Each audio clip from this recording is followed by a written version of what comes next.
Hello. I almost just caught my sleeve on fire reaching over this. Today's a special day. I'm sure a lot of you already know that. It's the no, it's not. It's the winter solstice. It's the winter solstice, and it's exactly 6 months after I recorded my first Italy video, which is when I really picked up with this channel, so I'm considering it something of an anniversary. And I'm coming up on the channel's 1-year anniversary on January 18th. So in the energy of the winter solstice, there's a quietude and a sacredness. And as we get closer to the new year, or the calendar new year, rather, not the beginning of Aries season in April, but our December to January 12-month calendar year transition, I'm getting this feeling, it's a melody really, it's like the end of the intro for the TV show Stranger Things, when it's like an 80s synthy, dun, dun, dun, dun, like the end of that theme song. Almost the Home Depot intro too, like dun dun dun dun dun dun, but it's got a synthier, almost darker tone. It's very anticipatory, and what I'm seeing is different color laser beams moving into a black space, a black void. They come from every angle. They have a different quality of light about them. Some of them are dotted lines, some of them are solid beams. And what that's about for me is how unlimited the potential of 2024 is. If you think about the quantum trajectories, we're entering this space of pure frenetic energy that's realized in embodiment, where the manifestation buffer has been heavily reduced throughout the year of 2023. And it's almost like anything goes and anything can happen. And that holds both sides of deeply paralyzing fear and deeply illuminating states of love and unity consciousness that can bring people together. So the balance right now is in acknowledging both and being able to plant yourself more often than not in the position that you want to fuel going forward, with the way micro to macro, the way that you handle your own experiences and think about your own troubles and the things that you're going through, the way that that affects, right? Because there's a circuit around feeling victimized or blaming others and then not being able to integrate and take accountability and then going into a downward spiral of some sort. Or there's a loop that is within your control at all times that revolves around forgiveness, compassion, unconditional love, seeing the mirror of yourself within others and letting it be what it is and continuing. It does not get you caught up in any type of restrictive patterning where there's karmic lessons that are still to be learned. Where there is stuckness, where there is agitation, where there is lack of flow, there's something that wants attention. And we know this now. We're in these patterns and these cycles and these seasons for the reasons that we are at different times. There's always something to learn the most from the areas of stuckness. So I wanted to talk about a few things before I get into a reading that I'm going to do today for the winter solstice that I'm very excited about. Before I started this video, in fact, I get almost like a wave of nausea when I go into deep states of channel, but it's almost a wave of anxiety where it's like and I get this before I paint too. It's like I don't want to do it because it's like a lot of energy. But once I sit into it and I get going, I don't have that feeling anymore. It's just this generative thing that's kind of like welling up, okay, to be processed, to come through. So there's a lot of information that wants to come through. I'm going to be here for a minute. I invite you to stay with me. But if there's cards picking up at a certain point and I'm going to talk for an hour first, maybe I'll just start a new video. Maybe I'll put a timestamp in no, it's going to be one solid video. So if you'd like to skip the intro ramblings, then go to the description box and seek forward to where I begin pulling cards.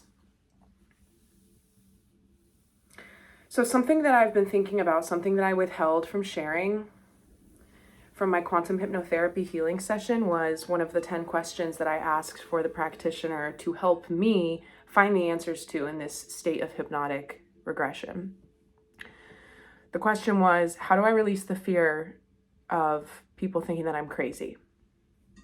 That's something that I've dealt with for a long time because I have gone off the deep end in my life and caused great concern for a lot of people. In fact, a few weeks ago, I was having a somewhat of a come to Jesus moment, probably 2 a.m. I was in my kitchen I do a lot of pacing and thinking late night in my kitchen when I wake up from my midnight cheese snack or get up if I didn't manage to fall asleep thus far in the night.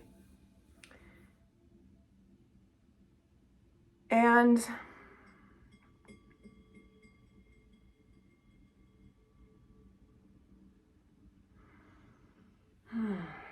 okay.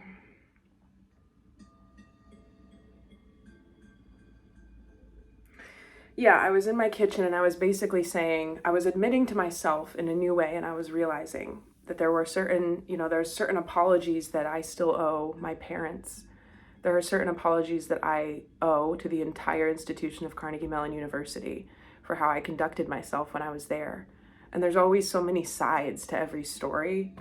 There was a lot of things that I was going through when I was there, but looking back on it, there are these lingering things where I still carried certain kinds of, well, I have a chip on my shoulder for the psychiatric system in America because of how I feel it let me down. If you're just finding my videos or you don't know anything about me, I invite you to go to wordsmithoftheempyreal.com and read about the bio on the landing page or the mission, because I'm really deeply passionate from all of my life experiences, or the pinball machine as I call it, to pursue and talk about the things that I do. For the very specific reason of helping other people not go through what it is that I've gone through. I'm in tandem in a generation of millennials growing up with people who are and have gone through exactly what I've gone through. And we all have navigated that different ways. And the purpose of the Indigo Children, which I consider myself, I believe at one point I posted a link on the community page to indigosunfell.com. I believe you can read about the different kinds of indigo generations as they were prophesized to be incarnating into Earth, a few generations ago, a few decades ago. But the purpose of my generation, as we're lodged in the stacking of souls incarnating, right? We see it as like, well, expansion and human abilities and stuff, but there's actually a rhyme and a reason. If we hop outside of time and space, maybe it would be that you've planned not one, not two, but all your incarnations. All of time, in fact, is somewhat already done. And so the purpose of indigos in my generation coming in the way that we did, were known as the warriors, coming at the time that we did, the warrior generation. We walk a certain path so that the crystal children, who are much more readily gifted in a way that does not have to deprogram and release in order to awaken certain things, they come in guns blaring. Yet if they don't have the scene, the environment, the setting to be nurtured and acknowledged and validated in the proper way, then they might go a different route.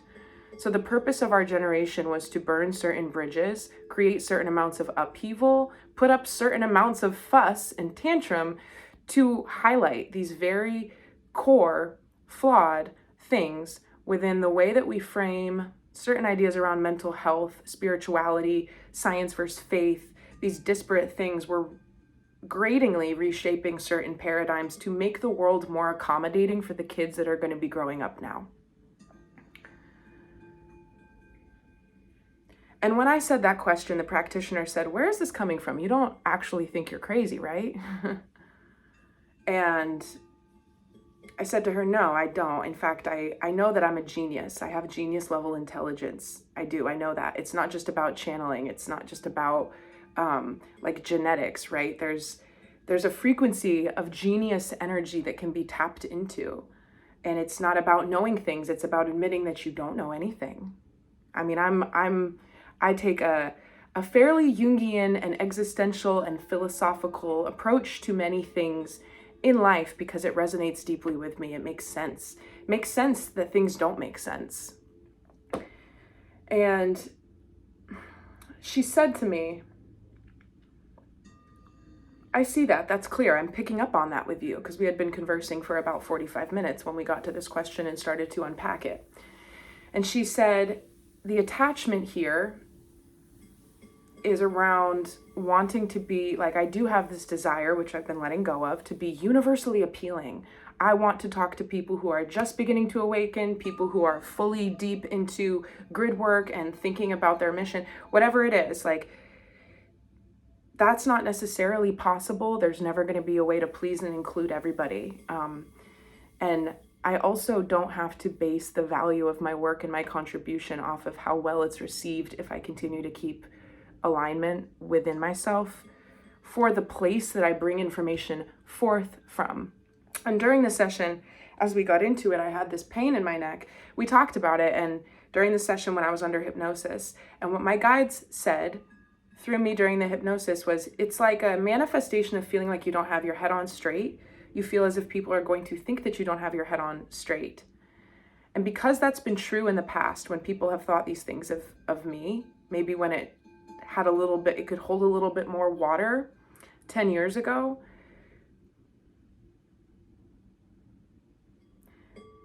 there's periods of my life where I've said this in old videos, but it's like I had to shape up and fit in and prove to not only myself and everybody else that I could be like a quote unquote normal adult, hold down a job, be responsible, not appear crazy, and be actually somewhat successful in a traditionally tread path in life. I can do that now, and so I know that I'm not crazy, you know? And yet, there's still this thing around, because of this tenuous climate in these conversations on Earth right now and what it's doing to people and how triggering it is, it still affects me, and it threatens to make me wonder, you know, not that I don't believe in what I believe in. I can't not. It's more real than anything, right? And I've always been told from the people in my life, they're like, I don't totally get it, but I get that you do. I don't know if I see and believe everything you got going on, but I believe that you really do, because you can tell, you know. This is why when people criticize whistleblowers or whoever it is, people saying certain things and they're like, well, they're a quack, you know, they're just crazy. I can tell based off of the resonance of the person's candor. You can tell when someone's being genuine. You can tell when somebody's speaking in a way that aligns with their truth or when they're full of shit. For me, there's a smell and a sensation to bullshit coming out of someone's mouth or being embodied through them. And why I'm sharing all of this is because something that I'm realizing is that the powers that be, or the matrix, or whatever you want to call it, it's almost like their last stop, right? The thing that has kept a lot of things pushed off to the side for a very long time. And by that, I mean, things have been suppressed that would really help a lot of humans to pull themselves out of a lot of really toxic embedded collective patterns. These things have been suppressed by casting an entire population of people who come from all different sorts of walks of life, but get the same type of, like, just the spiritual community, the New Age community, whatever it may be. They're all swept into this category of being crazy, like the loonies, right? And you can see how that's enforced through the programming or the Hollywood portrayals of, like, the fortune teller, and it's always like it's a scam, you know, and she's like, you're gonna die. That's not how it is. Anybody who has a practice or reads cards or does divination or has psychic gifting knows that. Of course, as with anything, there's gifted readers, and then there's readers who are, you know, not as gifted or whatever, you know. There's people who think that they're really connected, and they are. I can actually say this about myself. Like there's a time when I desperately thought, 10 years ago, I felt and saw things in a very similar way that I do today. And because of that, I knew that I was different, and I felt like I had something to offer, but I had a lot of trauma to resolve that came in the way of me fully expressing those gifts and those abilities in a way that was like, you know, polished mirror versus all these layers of, I see exhaust or smoke. In Pittsburgh, in this industrial city, you know, there was a time, now the air quality is meh, it's so-so. When my grandmother was growing up, you could hardly even see, you know, in front of your face because of smog, right? And there's this layer that needs to be cleared out in order for something to shine clearly, cleanly.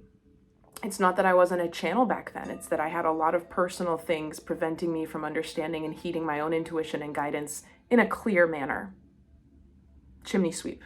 The process of removing what it is that we've stored and held on to in order to allow the clear channel that's available through anybody, because by default you're of universal life force energy, you know, religious beliefs aside or spiritual beliefs aside. You cannot deny that you exist, and you're sustained by life force energy. You know, we know that the sun affects us, keeps the plants alive. We need it. Without it, wouldn't be too wouldn't be too well off without the sun, and then by that logic, some of the other larger astrological bodies, we're in this thing, right? And there's motion to it and there's energy. We know this.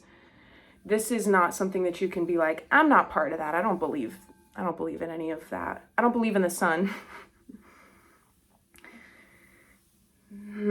There are certain truths that are starting to creep through so that I'm seeing this thing. And right, I'll share this too. I had a conversation with some people that I've been friends with for a long time. These people are very, very well educated, and I respect that and I understand that and I like that. It's important to learn things.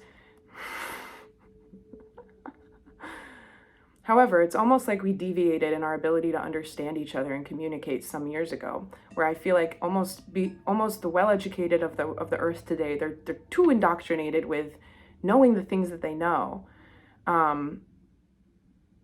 so that they are not able to be in that place connecting to genius frequency where you can surrender what it is that you don't know and let that be this boundless pit where pure potential and answers arise from. And we were talking about the ET narrative as it's been floating through the news since last April or June or so. And I was talking about my beliefs. They were talking about theirs, but their beliefs were really just reframing the way that the news had been communicated throughout the past few months. They were saying, well, the doctor that said this and that, like, oh, well, it was determined that he was just a quack. Be that as it may, that's a huge scapegoat for the powers that be. We've been able to successfully convince people that there are certain people who are just simply crazy. And this makes me think of something that is, and if you can convince people that they're just crazy, then anything that comes close to that or resembles it, I see this, my cedar bushel, getting close to the flame. As soon as it does just a little bit, those tips start to singe. Okay, so what we do with the collective psyche is that they put a camp of people who possess varying abilities to communicate about certain knowledge into a blanket community of people who should be cast out and not, there's no validity here, right? There's a very big gaping hole of omission in the modern fields of science, where I don't think that we're encouraged to share and explore the very real applications of certain things like quantum theory and multidimensionality and the human energy field. And I shared something a few weeks ago. It was a car rambling. Yes, it's titled Thought Spilling in Traffic, Topics of Capitalism, Christmas, etc. Talked about radiation briefly, okay? And I've got Elon Musk in one clip saying, I could have a bunch of cell phones strapped to my head and nothing would happen. And then a doctor's opinion saying, well, they told us cigarettes weren't bad. They told us sugar wasn't bad. This is the thing. We see this again and again. We get something into the market and it makes a bunch of money and it changes the world. So it's okay. Like FDA just let us have this one. And they're like, you got it. Because of the market or something. And the doctor's saying, there is effects of this. There are effects of this. Not to mention some of the health things that we're told there if things are used in a certain way. And right now we know you've got kids sleeping with their cell phones under their pillows, people that never turn their devices off ever. And I didn't really highlight those clips to be like, you need to stay away from your phone and fear radiation. No, I highlighted those clips to show how two different people in the world may talk about it, creating camps by default, because you've got the people who love Elon Musk and they're like, well, he's got all the money and he's a kind of smart guy, he's doing stuff. So if he says it's okay, then I guess it's okay. Then you've got the doctor and the people that are like, it pulls. Really, what I'm trying to illustrate with that, or what I was trying to illustrate with that, is around the fact that you're going to always have narratives around the way that things are. But what do we know? What do I know? The phone does interact with my energy field. It does, We know that the phone is actually responding to the way your eyes track on a given page. It can track that, use it to algorithmically provide you more content, similar to the things that your eyes have lingered for a longer period of time on your screen. That is how it so quickly develops more, content to provide you. Very interesting. When I first downloaded TikTok, it just assumed I was gay. I was like, I guess I am. okay. And I just rolled with the content, but then I started using it. I was like, this is a weird experiment. I'm going to keep changing up the way I think, changing up the way I let my eyes linger, and see what the algorithm continues to deem me as, like, who do you think I am? Who am I?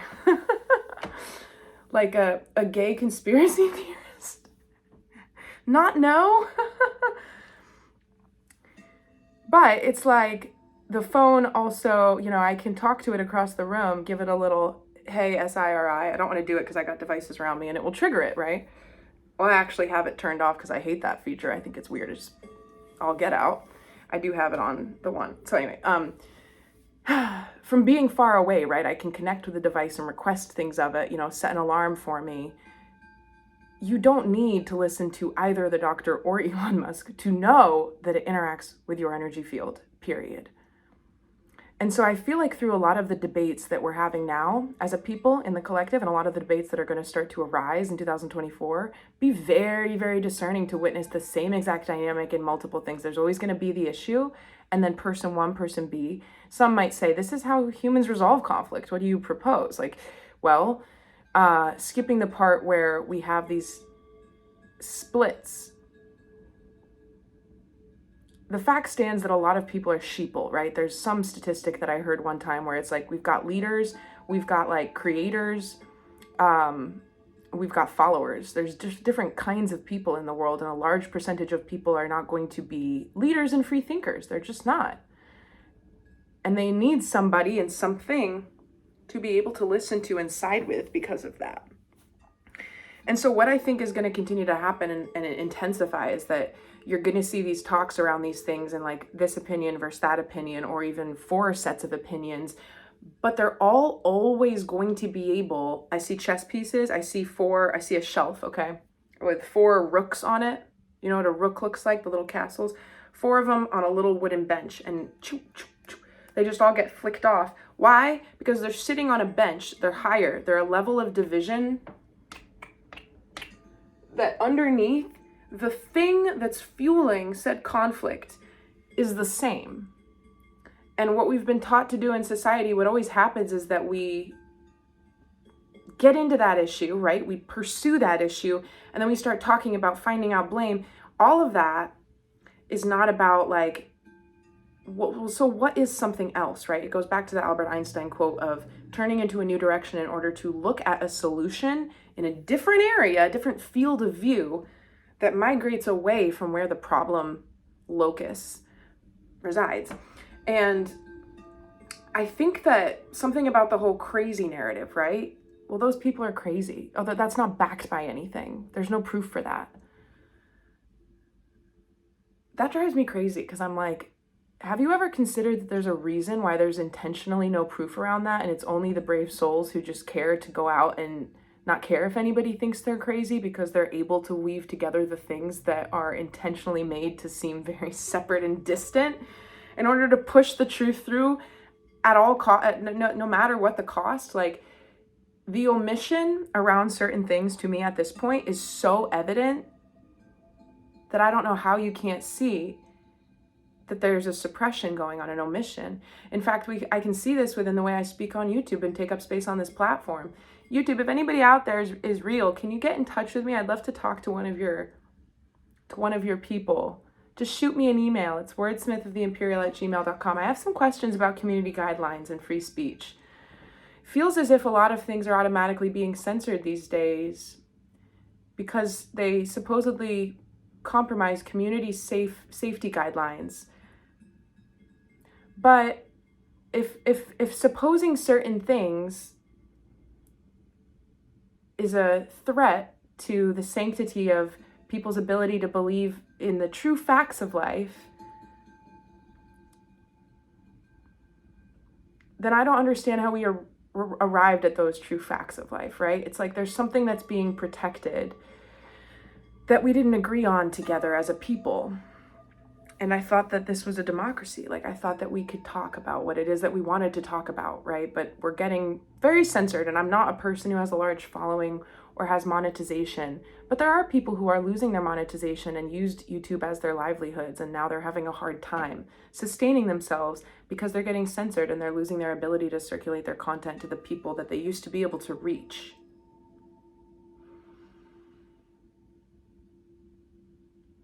I think we would want to ask ourselves why somebody like me or any of the people that talk about some of the things happening with the Great Reset in the expansion of collective consciousness, why is it a threat?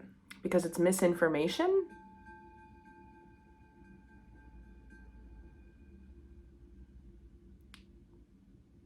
I'm an artist. Like, can we just remember? I try to find my loopholes, right? I'm just creating and sharing. So that's all interesting to me.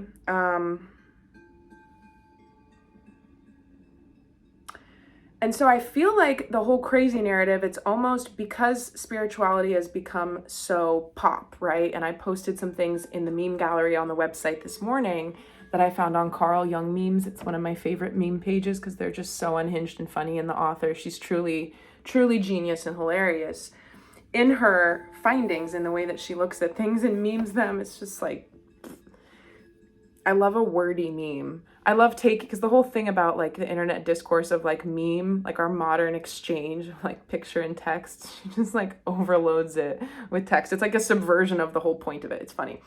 It's funny. I think it's like high level, gritty, like dorky humor in a kind of way, which is what I like. So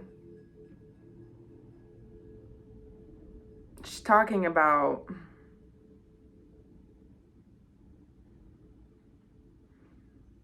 everybody knows what shadow work is now, right? I haven't been on TikTok in over a year or two, and I didn't like it for a bunch of reasons. It's not my platform. But it's like we very easily, with the speed of TikTok and other platforms, we spread these concepts. So that's why everybody's talking about narcissism, as if every single person who's not good in your life is somehow a narcissist automatically. That's not true. That's not true.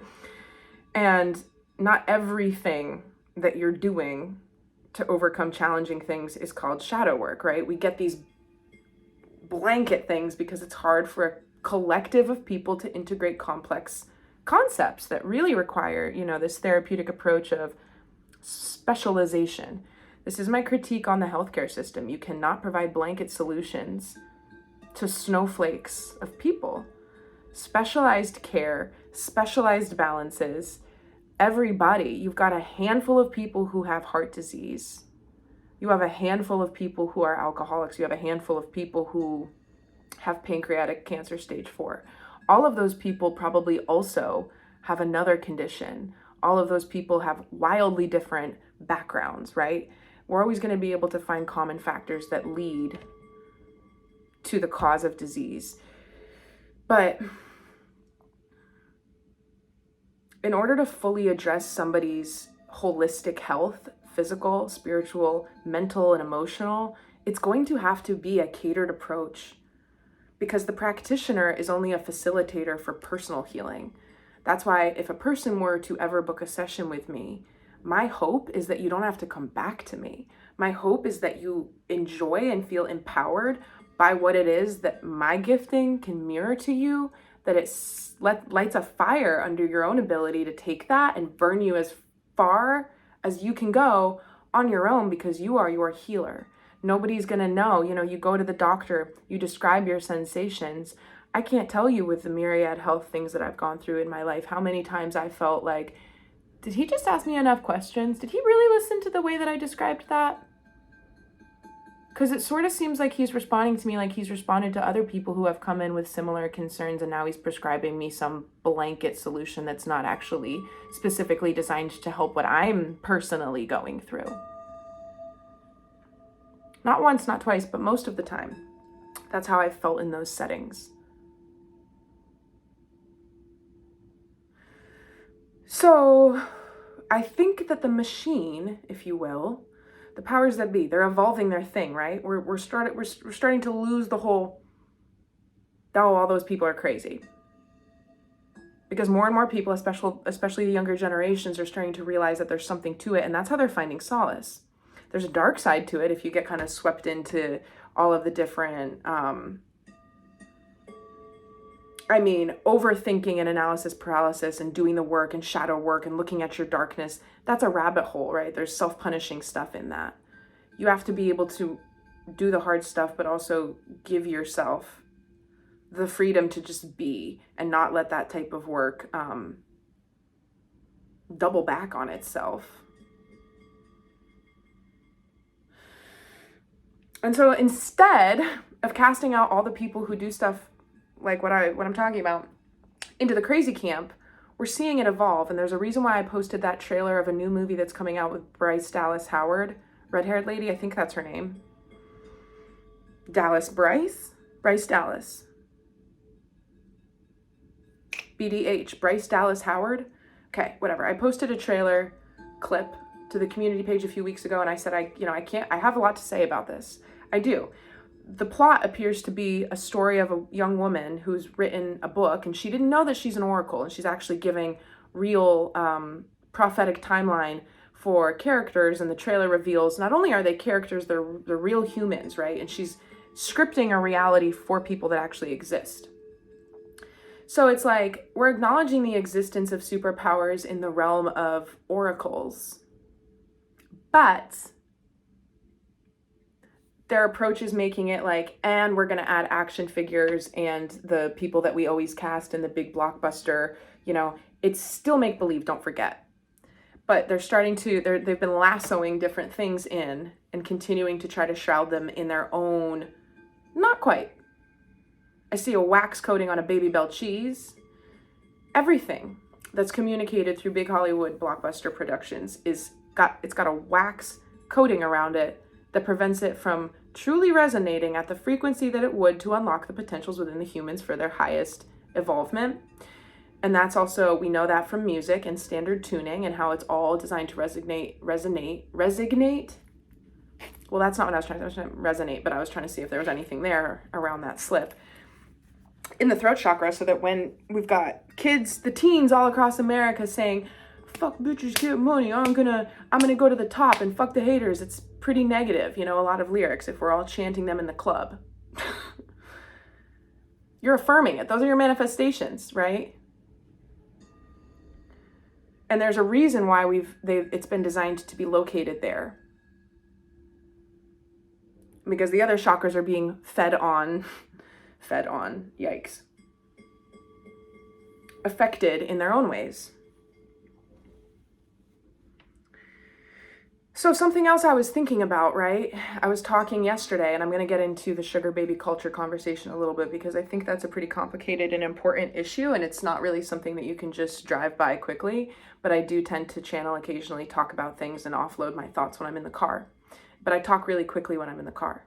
And so I'm going to just touch on it a little bit more. To clear some things up and clarify my stance on that and say a couple things that I find it important to say. I should also say right now that some of the things that I share on this channel seem like complete 180s, and it's like, that's random. They're energetic bookmarks. I'm guided to do the things that I do on the channel at the times that I do them for reasons that are sometimes outside of my conscious awareness, but later I'm like, oh. So think of different things as energetic bookmarks in the chapters of this channel. When I do something like that chakra alignment, the energy of that video lives in the sequence of my videos on the channel at the place that it does for a reason. Okay, there's something there. It's not really about how it looks or to anybody else, but there's a purpose. Okay. So sometimes I just have to say things and like mark them in the history of my channel for my own process, even if nobody, cares or sees or gets it. But just a disclaimer around why I jump around from certain things to other things at different times. So I was thinking about how I was talking about yesterday, Justin Timberlake, the album Future Sex Love Sounds coming out back in 2006 when I was 12 years old, 11 or 12. Really liking that album. But having that be a little problematic because something that we know, well, I know, maybe you do too, maybe you've suspected it. Let's all talk about it together because I think it's pretty obvious. Content that is marketed for a certain age is actually always somehow insidiously marketing an even younger age. It is. It is known that it will reach an even younger age. And this is how we get swept up, like again, talking about indigo generations and the warrior people who have come to have certain issues so that future children do not have to have those issues, they get you pretty young. Think about the way that children are targeted through advertising for all sorts of things. Toys, sugar, content, the heroes of the cartoon world, right? A child goes through a phase, right? You'll say, oh, they're in their Paw Patrol era. She just got little dogs on all the PJs. Kids need idols and heroes, okay? And so Disney does this really magical thing where they sneak in immediately, right upon birth. Let's get them. Let's make them loyal. And they will know that this is where the magic lives. In this kingdom, with all these characters. If you don't like Daffy, that's fine. You can go over here and see Ariel. There's something for everybody in the magical kingdom. So I was thinking about Trolls World Tour because I quite like Trolls World Tour. And I should probably watch the other Trolls movies, but I haven't. I've just seen Trolls World Tour. And you've got a lot of people that, like Justin Timberlake, okay? He's a voice of one of the main characters. You got a lot of people like Kevin Hart, Chris Rock, people doing voiceovers from top Hollywood that have raunchy, sexual, adult content.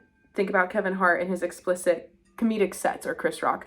And then Justin Timberlake with, I wouldn't consider his lyrics on many occasions children-friendly. But how I see this is it's like a Trojan horse. It's like a Trojan horse where you get these people in their soft mode, their kid-friendly mode, coming in to connect with children. Maybe we don't see it that way. A parent can let their kid watch whatever they want. It's like, well, it's not like he's singing sexy back as his Trolls character. I know that. But it's all connected.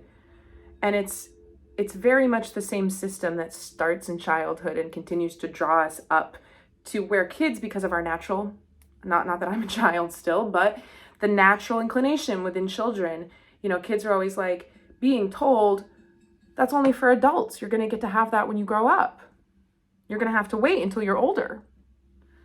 And so kids are always trying to find ways to be included in that, secret sphere. It's before we know that it's never going to get any better than this, stay in childhood, be without fear, be without inhibitions and limitations and all the real problems of the world, right? And we try to shield the children from that, but the kids have a desire and a thirst to connect with truth, right? And we support that, we deny it. There is it's a mixed bag, and every children experiences a different childhood. Even if you live in the same household, every child experiences a different childhood. And so kids are always going to be seeking for things. And so when there's this intentional push of content that is like, oh, well, yeah, but that's okay. It's not for that age range. If it's out there, it's accessible. And I understand that there are parental controls that are actually quite effective. When you have Apple ID, but children still have parents' stuff all the time. Kids have ways. So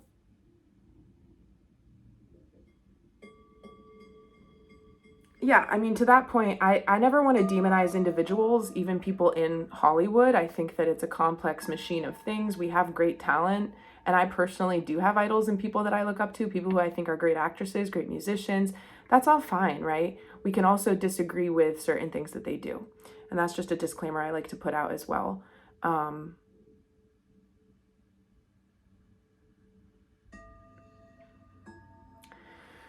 Okay, so getting into conversation about what I was talking about yesterday, I wanted to clear up some things. The thing around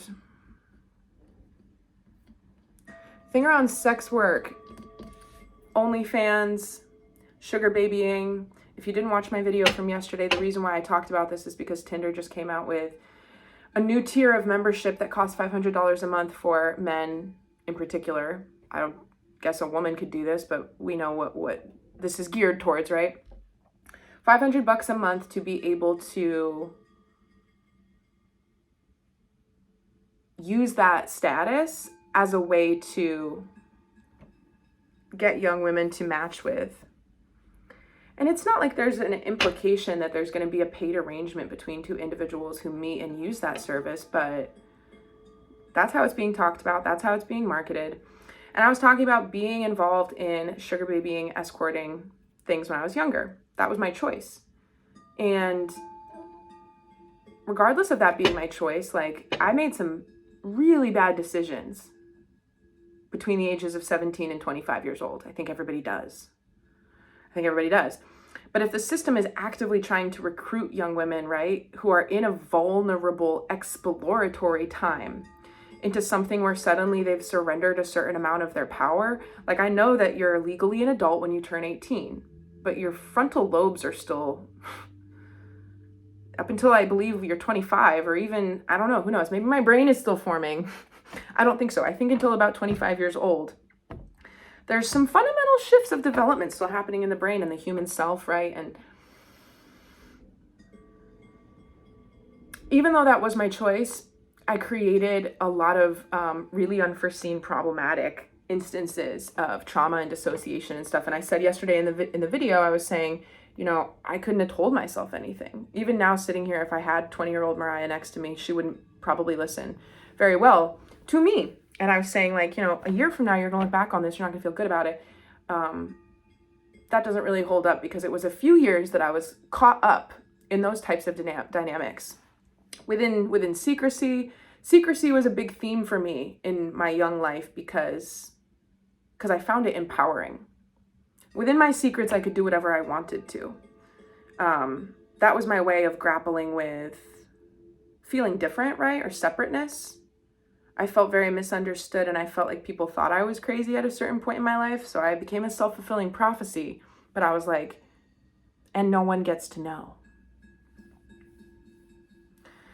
So on the one hand, I think it's okay if you have people who are consenting adults or a woman who wants to be a sex worker, but I don't think that anybody should make that choice if they're younger than 25. That's my personal opinion. If you want to do that, you should have the right to do that. I don't want to do that. And I look back at when I thought I did, and I see deep flaws and issues within all of that. And there's a lot of, like, women who I feel are being, like, for OnlyFans, for instance, you've got recruitment systems where women who are making a lot of money, sending photos, videos, whatever it is they do, doing meetups with the people that are paying them, they get money for referring and recruiting other women. This is all these open platforms. You know, OnlyFans is like right up here with like other social medias now. These things are well trafficked, frequented. We know that.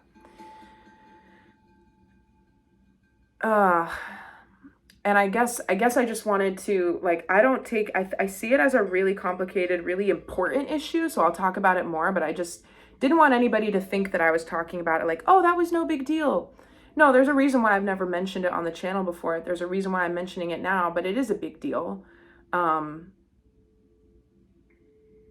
struggled to enjoy having sex even with people that I loved after that period of my life.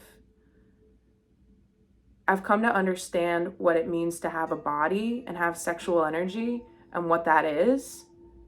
And I'm okay admitting something that's like kind of shameful, that I'm not necessarily too proud of on the internet, because I understand that I'll never do that again. And I understand why I chose it in the first place.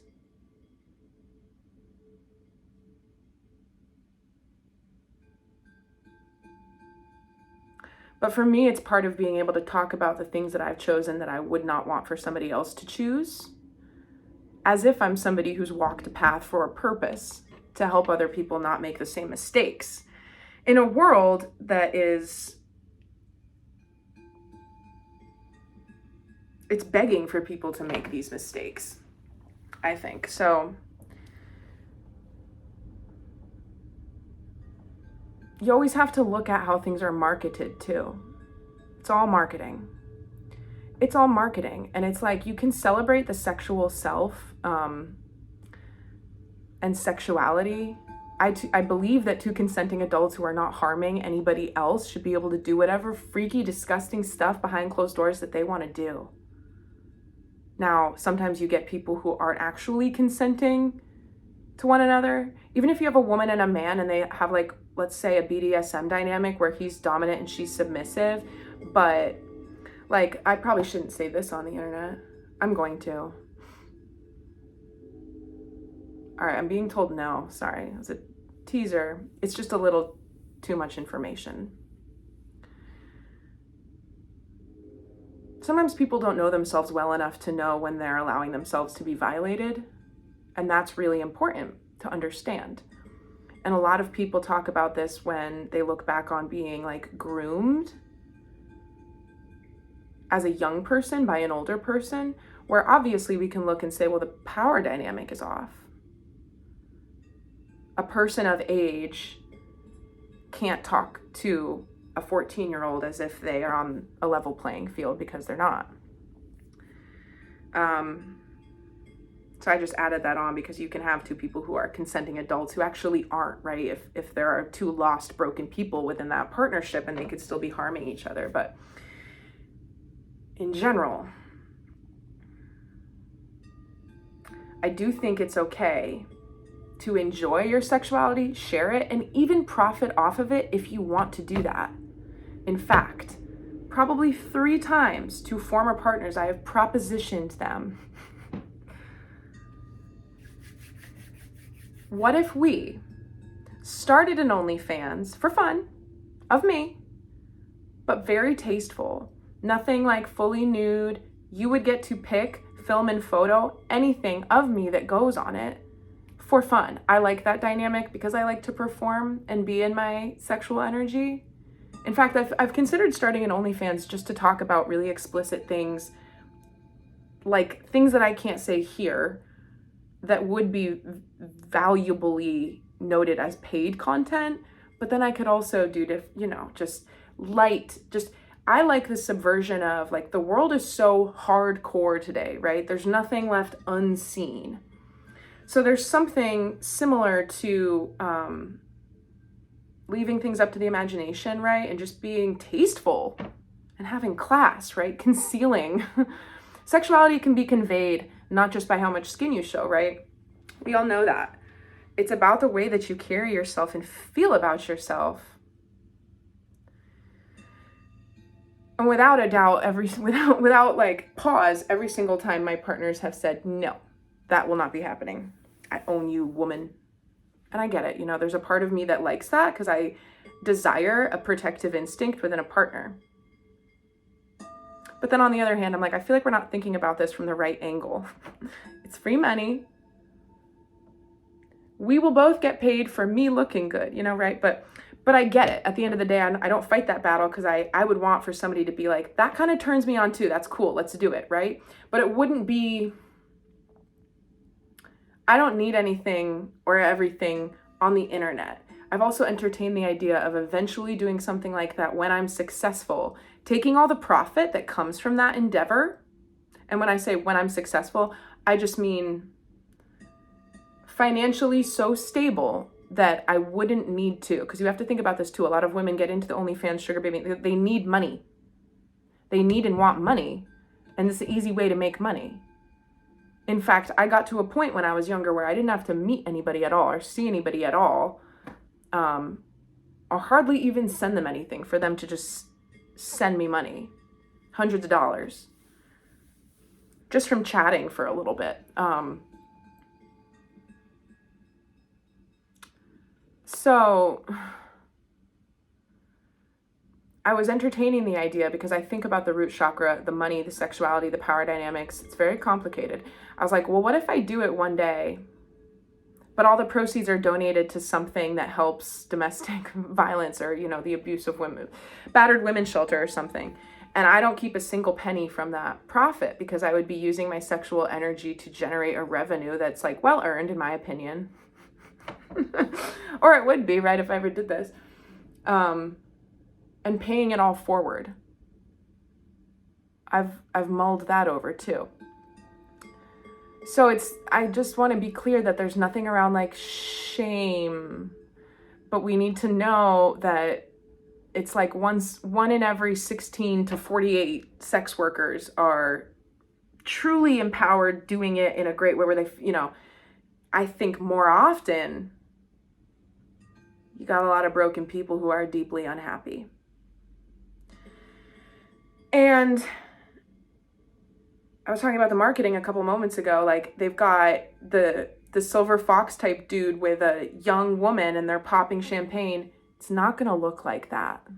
Okay? It isn't going to look like that. It isn't going to feel like that. Maybe it will. I don't think so. You know? Think about the types of men that is going to attract.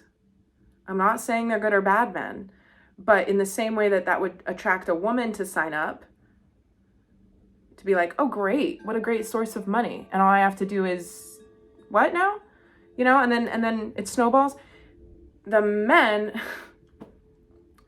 there's a need, okay? And when there's a need, then there's expectations. There's a lot of wiggle room for the two people that start to engage with that to do what it is that they want. And the power dynamics, again, with like who holds the money, that creates complication, completely unregulated complication, right? For example, I think about people getting paired up through that system and then girls getting injured or something, you know, and Tinder having no liability for that whatsoever, for arranging these two people together. Similarly to how like Uber, you know, girls going missing, getting kidnapped, getting date raped in Ubers. Another thing I wanted to talk about briefly, thank you for bearing with me in my very long intro.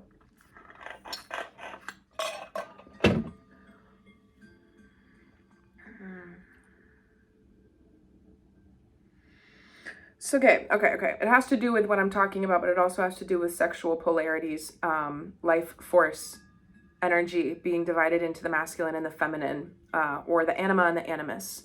So the polarities live within each individual, but then they are reflected in the physical world as our different energies and souls manifest and incarnate through bodies. I had a really beautiful analogy come through to explain this, so I'm going to roll with that. But first, I just want to say that we hyper-sexualize the presence of women on earth today. Over-sexualize and hyper-sexualize the presence of women on earth today. And when we do that, it's almost like we create them into this unattainable ideal where you've got women saying, I want a man who will do anything for me and drag his body across the desert sands to get to me and look at me like a cartoon with the eyes blomping out of the head. I want that kind of desperate, infatuated, obsessive love. I think a lot of women want to be loved like that because they haven't had that. But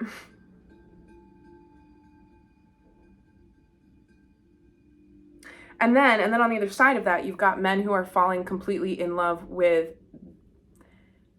that kind of woman who wants that, but what they're in love with is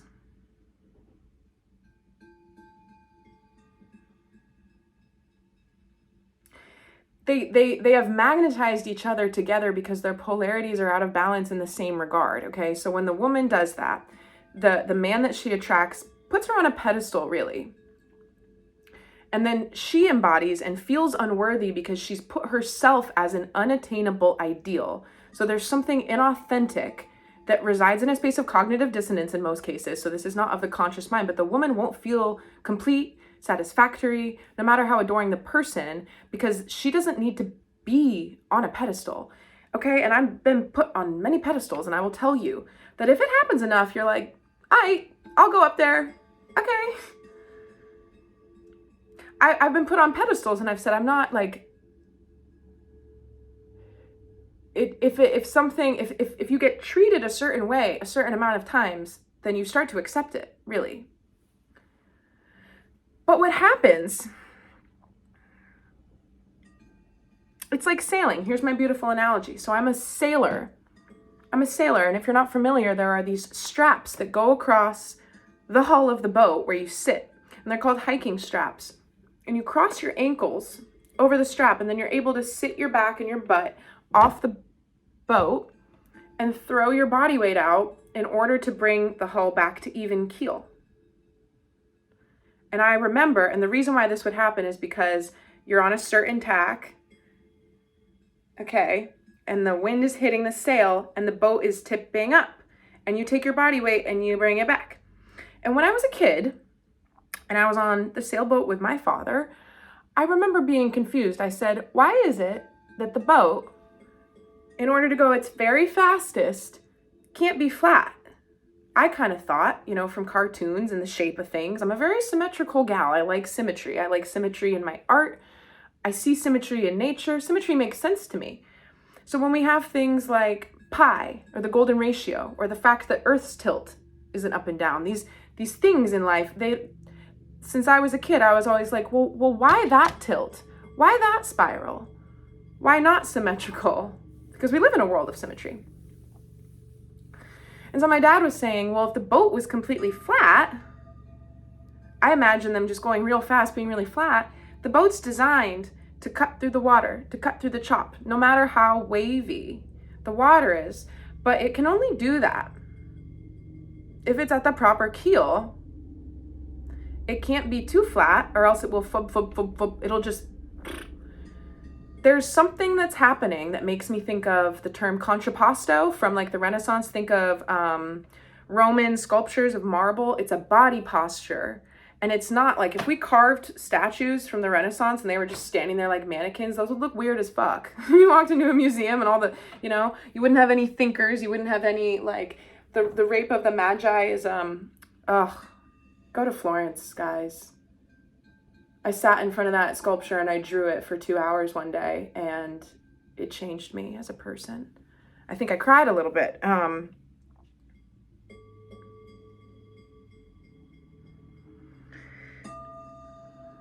There's something exquisite about being able to carve a marble statue where it looks like the drape of the fabric, this lightest little moment. That's marble, right? But it looks like the wind could just take it.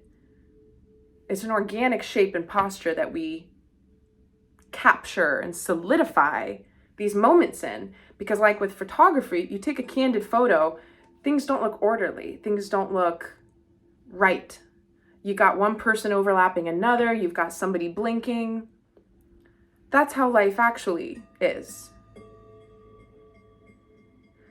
So with the boat, it's not just that the boat has an engine and it's moving in one direction. There's a reason why the boat is moving, and that's because of the wind, right?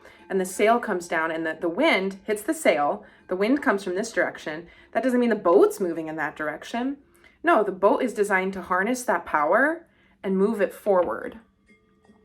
And so the keel, for me, what I was understanding in terms of polarities, is this ability to balance out the individual anima and animus in order to be able to attract somebody who has an equally balanced ability to embody those poles within themselves, with their dominant polarity and your dominant polarity. To be like a boat sailing forward on the even keel, not a flat boat, right? And then you might be saying like, well, who's on the high side? Who's on the low side? Here's the thing about sailing. You can't just go straight forever. The wind changes on its own. Sometimes you have to be up here. Sometimes you have to go down there. And then when you tack, when the wind changes, or if you have an accidental jibe where instead of tacking and you intentionally push the tiller away from you and it comes across, the wind does it for you. That's how I got smacked in the head and concussed and knocked out of the boat a while back in a strange incident one August afternoon in the summer of 2014, I think. Life happens and you adjust, right? So a partnership that has both people in an equal balanced masculine and feminine polarity within themselves, and therefore in relation to one another,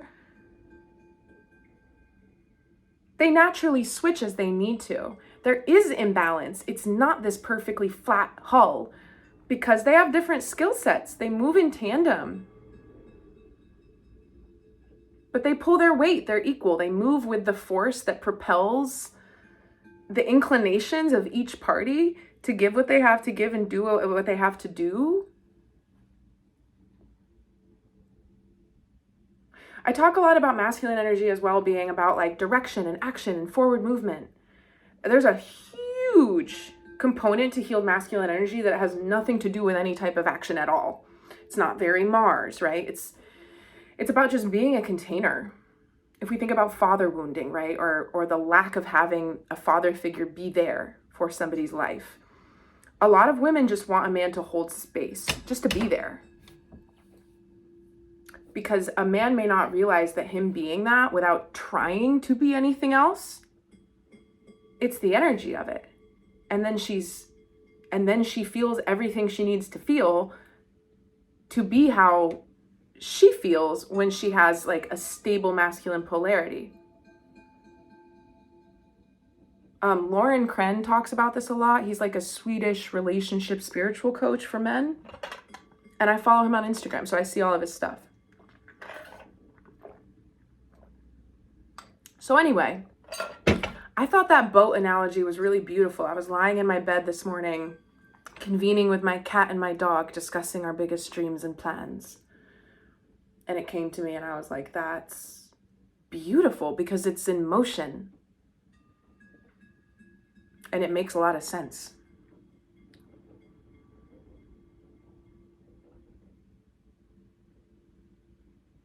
Is that everything I had to say?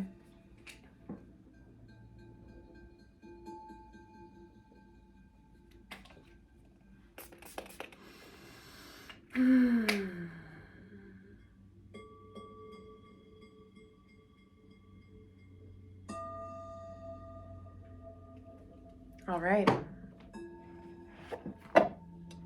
I can't wait to get into this reading. I think that I will keep it relatively short because I'm getting ready to put together the 2024 reading. I'm getting ready to put together that reading. I have a phone call, but it's going to have to wait. Yeah, he'll wait. I'm sorry. Oh, golly.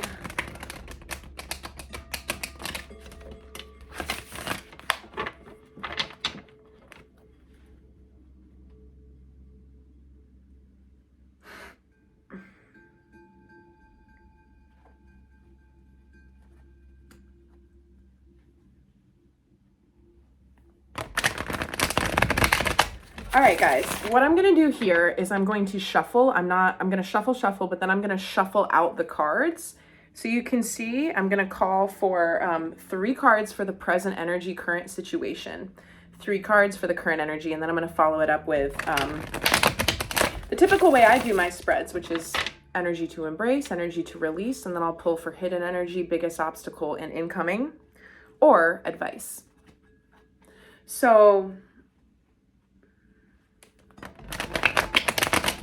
I said this in the beginning. I said there's a lot of energy that's wanting to come through. That's why I'm getting the guided nudge to pull 3 cards just to set us up. And then I'm going to work with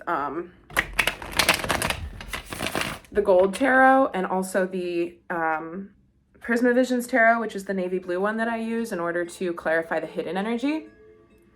And I'm going to pull one from the Astral Realms Oracle, which I haven't used in...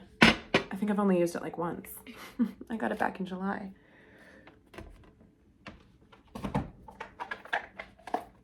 So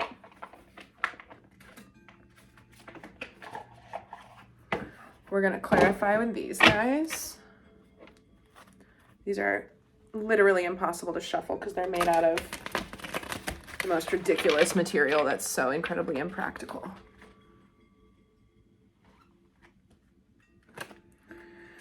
Oh, something I do, something you should do if you're a reader, or even if you're not a reader and you have cards. I'm only going to shuffle these a couple times because something that I do is that I'll come up here, I just shuffle. I sit and I talk to myself and I shuffle the cards and then I put them back. Why? Because the cards take on your energy, right? The cards remember. The cards know what readings I've done with them. The cards are but an object and a tool and a vehicle for the energy that moves through me when we work through these readings together. So if you let your cards get all dusty and sit in a corner and you don't touch them or handle them or look at them or engage with them, then they won't respond to you. You won't be able to use them as tools as well. So they're well shuffled, rest assured, in most cases. I always do courtesy shuffles so that people feel like things are well shuffled. Oh, I remember why I don't use these is because, again, it's like there's not enough cards. I need, if there's big cards, like larger than small cards. I need for there to be a lot of them, or else they shuffle really weirdly.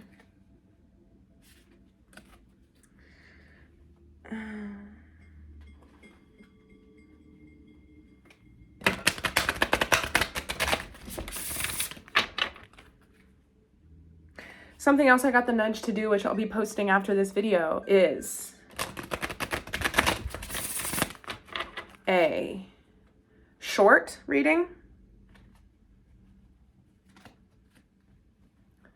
I guess I'll post it tomorrow.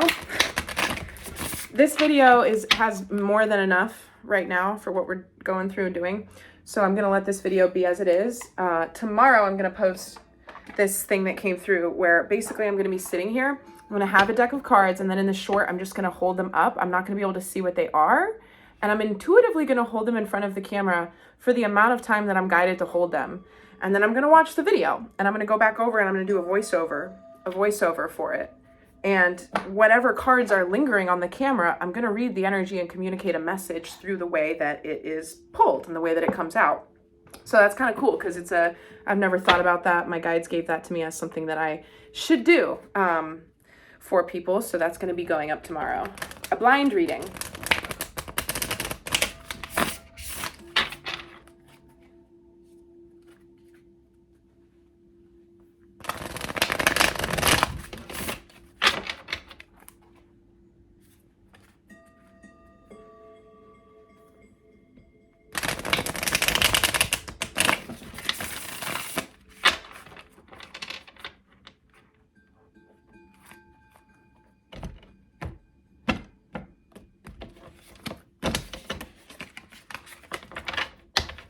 All right, friends, let's get it going.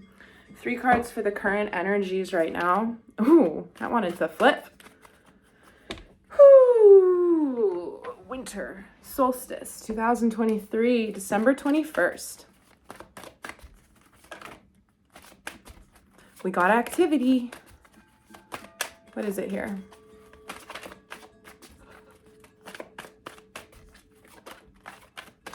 Current energy, 3 cards. Ace of Pentacles. Ace of Pentacles. 8 of Pentacles.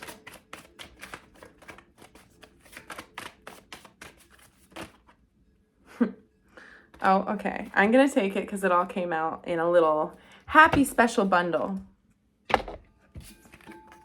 Our current energy, my friends, is the Ace of Pentacles, the 8 of Pentacles, the 10 of Pentacles, the 9 of Cups, and the 8 of Wands. So what I'm getting off of this is that we have the new beginning, the proverbial new beginning that I've been talking about for 6 months.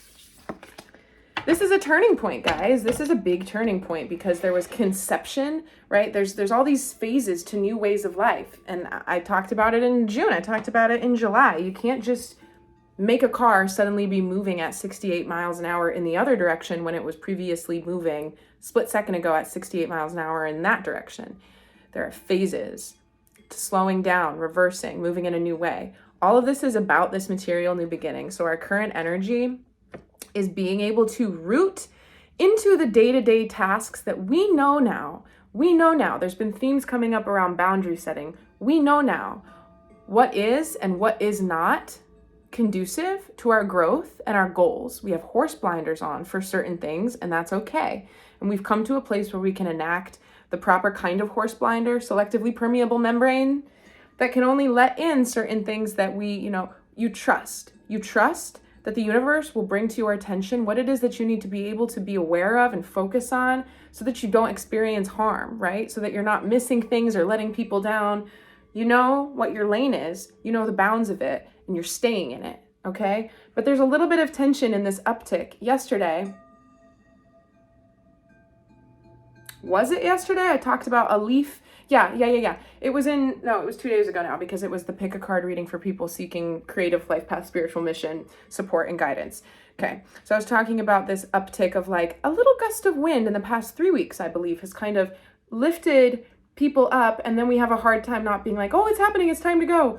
Nope, maybe we just had a little uptick, and then, you know, there's a reason why things happen in this kind of slow way where we never feel. It's almost like we're a little puppy trotting alongside a bigger dog, and the bigger dog is just moving, doesn't think too much about it. And the puppy, we kind of roll and tumble and we keep looking up, and the big dog, it's not really looking down at us, it just keeps going. And we keep checking, like, are we doing this right? And then when we stumble and we're biting our own tail, that's kind of where we find ourselves because of these differences, right? 8 of Wands coming in swiftly, new communication, new news that might alter things. Keep sound in the knowing that everything that you've been working towards, you know, the themes that we're playing up, coming up to be acknowledged in the months of June, July, and August in particular, your truth still remains there. You know, you're still aligned with that. There's plenty to work on in the realm of what it is that you're trying to do for yourself right now and change and create. 10 of Pentacles, 8 of Pentacles, Ace of Pentacles, and it's bringing emotional fulfillment. We love it, you know, and things are moving quickly, but look, it's 4 against 1. 4 against 1. We got 5 cards. I said we were going to take 3, but 5 wanted to come out. 5 being this pivotal number of change.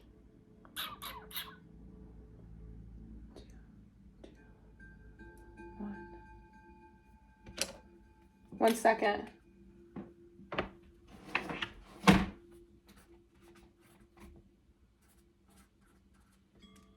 Sorry, 1 second. 8, 4.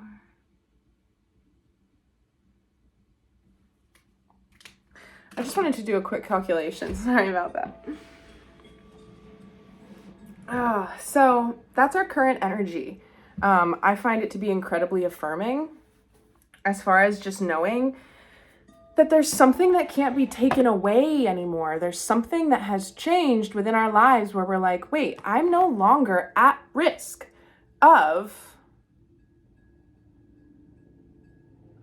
losing my way when it comes to my new path, regardless of energies like different laterals. If you think about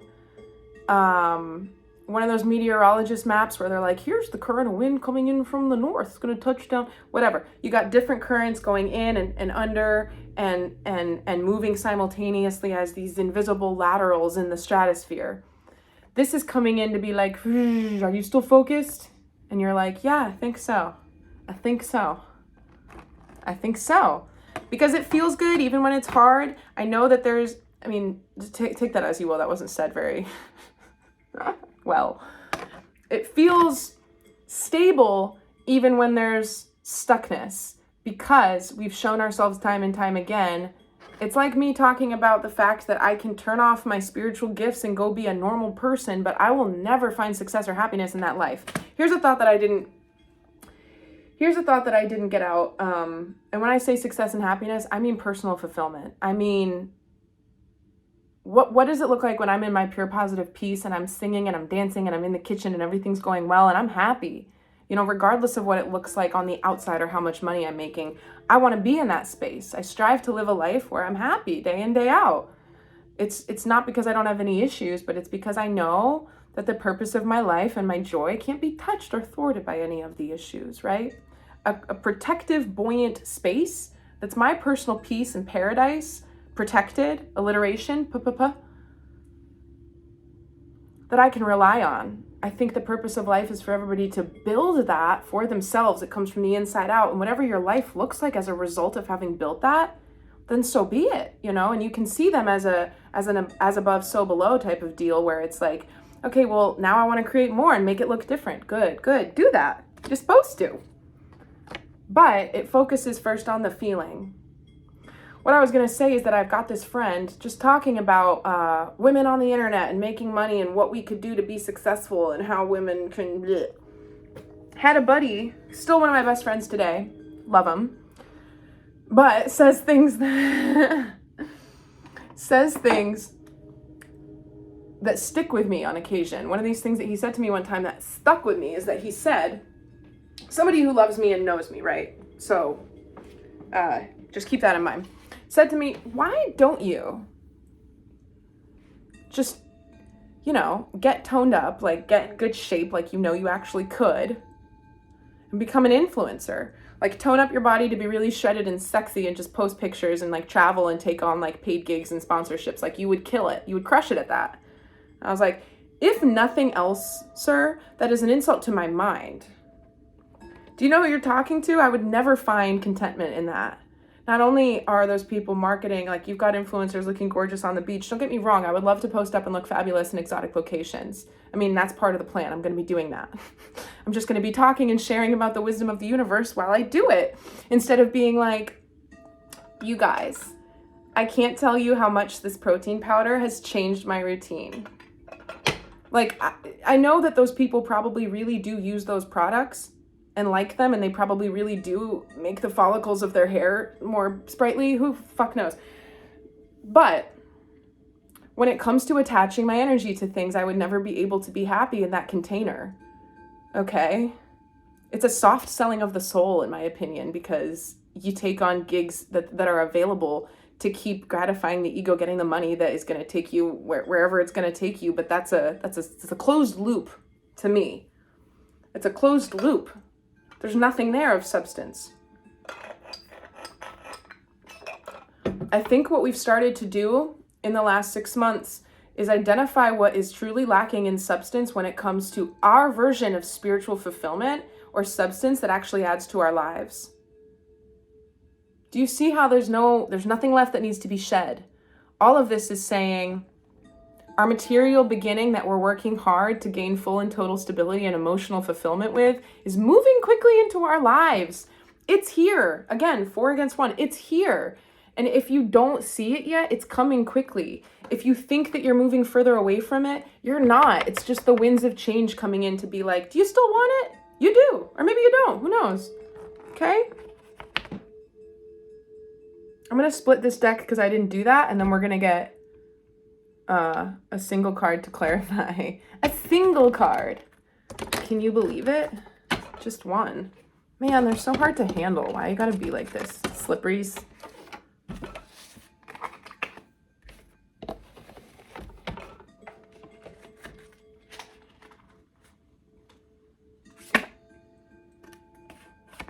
The Hermit.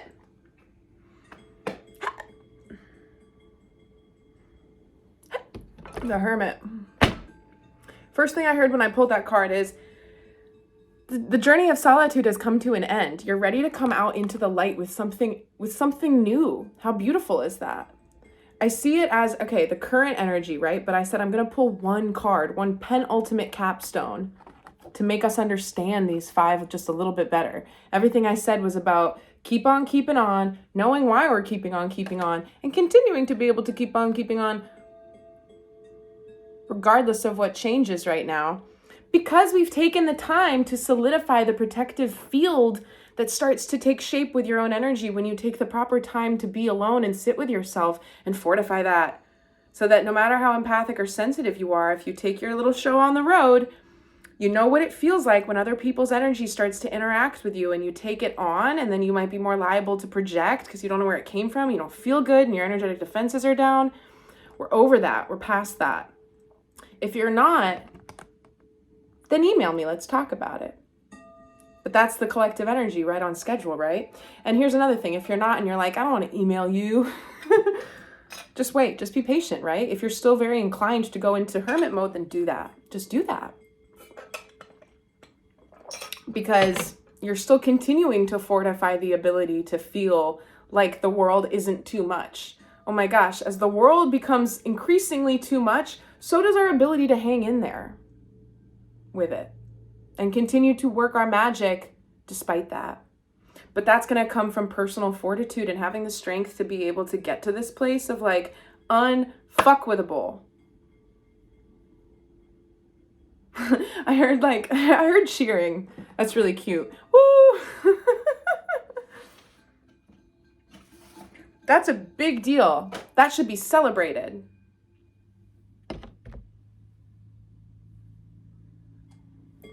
The strength card, yeah, it's been taking an incredible amount of personal strength to get to this.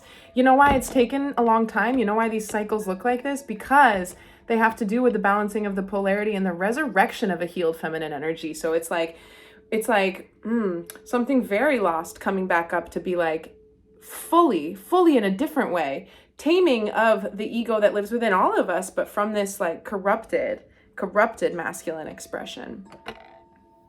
Something about that Strength card has been a deep, persistent, and unrelenting theme throughout all of the summer months that have led to this transitional point that we find ourselves in.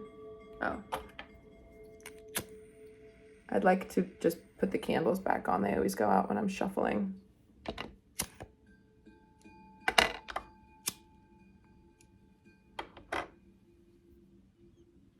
All right. What's our energy to embrace here during this time moving into the new year? Oh, I can't. It's too many. Oh, it's only 4. We'll do it because it's only 4. Nope, it's 5. Nope, it's 6. Is it? Yes, 6 cards turned over. Energy to embrace. See what it is. King of Swords. Page of Swords. 9 of Wands. The Moon. And the Knight of Cups. Okay. And the Magician. Okay. Energy to embrace, guys. What I'm seeing here, I like it a lot. And it makes sense, so we'll talk about it. The Moon, the 9 of Wands, the Page of Swords, the King of Swords. That's our ace. Okay. The King of Swords can be somewhat of a stubborn dude. And he's been going through a little bit of a makeover this summer. The aspect that lives within all of us that we could identify as King of Swordsy. He's been going through a little bit of an augmentation, right? It's like a softening. The Page of Swords is that female restless energy that's curious and gung-ho and ready. It's like an apprentice energy to the identity that becomes this like, I am king. So I'm seeing this as like a softening in our ability to what I was just talking about. There's this female energy that we see in the Strength card with the lion around pushing things along with resilience, trust, faith, and effectiveness. But it's less forceful than the ways that we've accomplished things in the past. And I'm seeing the 9 of Wands being part of this as like, and we can defend that. We know that to be true because we're using our intuition now. There are things that are hidden from us and there always will be, but we have the ability to trust, as I said before, that what you need to know will be made clear to you when you need to know it. Being comfortable that you don't know everything, being able to move and make decisions and act, even though there's always aspects of what's going on that you don't know about. If you have to have all the answers before you make a move, you won't go anywhere. Okay? And so with that, it's that aspect of our transformation has allowed us to be a little bit more emotionally soft in a way that allows us to drop any type of guardedness around our hearts and ourselves, because there's been this karmic thing churning out over the summer where these sticking points, these stuck points, right? I was reading about something today because I was looking at a bunch of memes and I was reading about, like I was talking about with the Carl Jung memes page. I repost a lot of those, but some of the captions are like just crazily long and I get lost in them and I'm reading and all this stuff. And she's talking about the associative experiments that Carl Jung did where he's showing something, an object or something, and then somebody makes an association, and it's less about the association that they end up picking and it's more about the lag time that they experience. How quickly is somebody able to say, oh, you say beach ball, I say sand. You say towel, I say bathing suit. What's the lag time? How quickly are we doing free association and to what?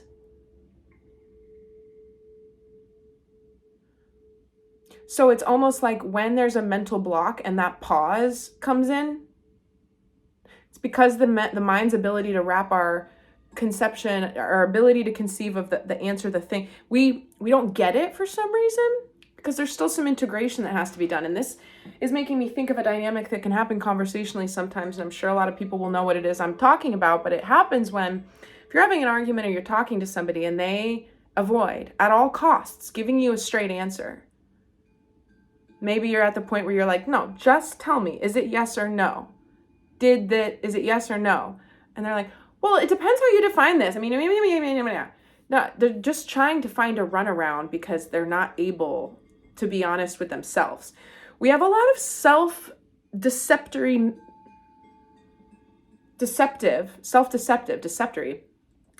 We have a lot of self-deception tactics that we employ to protect ourselves. But what we protect ourselves from is not being able to break down the walls that make the open cavern of our being united. What we protect ourselves from is seeing around a certain corner that's very much still in the castle of ourself, but we boarded up that door long ago and we said, but I don't want to go in there because there's a weird ass rabid raccoon in there. Fuck that little dude. I don't want to, that's still your castle. That's still your castle. But, what are you going to do? In your perception of things, there very much is a rabid raccoon in there. You saw it. It tried to bite you. So you run away. It makes me think of the thought experiment I did with my spirit guides on April 21st of 2021, where I was being chased by an ogre in the prism of mirrors. And all I had to do was remember that I was lucid and collapse it. And it would dissolve immediately, like in the movie Inception, like a house of cards. That's a very real muscle that you can strengthen to the projections. And I'm not saying they're fake or false or flimsy issues that are going to topple down like a house of cards. But what's going to happen if you have this pressing thing that you are not in control of, this issue in your life? See yourself, your mind, and your identity plugged into it like an outlet. You're plugged into it like an outlet. Because it's happening. And so because it's happening, you have to meet it in reality and deal with it and exist with it. But what if you unplugged yourself from it and let it exist outside of yourself in a way that didn't make it the dictatorial?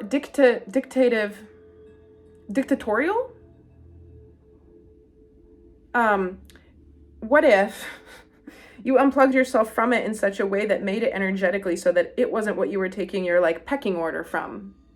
And you were able to reclaim some type of, I collapse the power of this regardless of what it's done to me emotionally, energetically thus far, because of my ability to create in the present moment like I'm a baby who was just born. Something, not that denies or negates the issue, but integrates the very tough reality of what it's giving me and plugs myself into a different reality that takes the outcome out of what I've been told is a somewhat inevitable something, right? With certain situations, there's always, say you're going through something, somebody's always going to have some story and be like, oh, well, this happened to my uncle, blah, blah, blah. And that's what happened to them. So,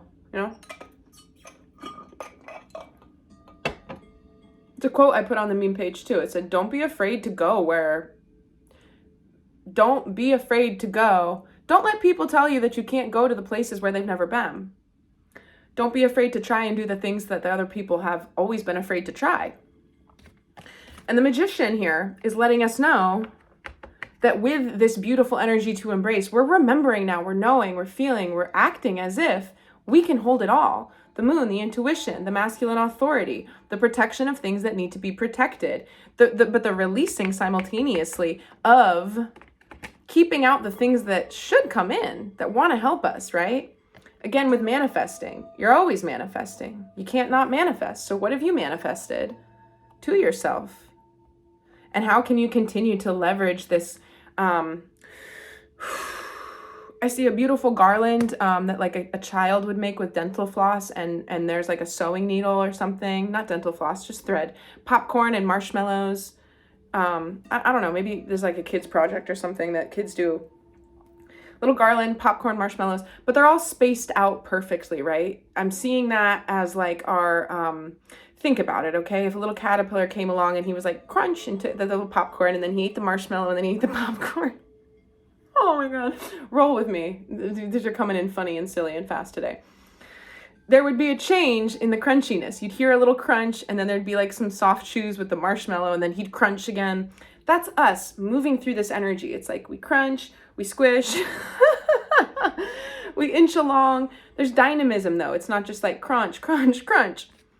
And there's something, I mean, throw a couple other items in there too. You could have like a grape or something, different things that like give other textures and stuff, because it's the alchemy of all of the elements.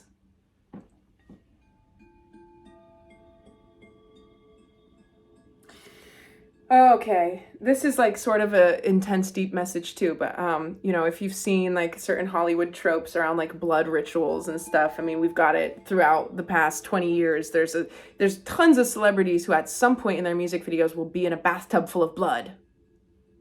It's just a thing.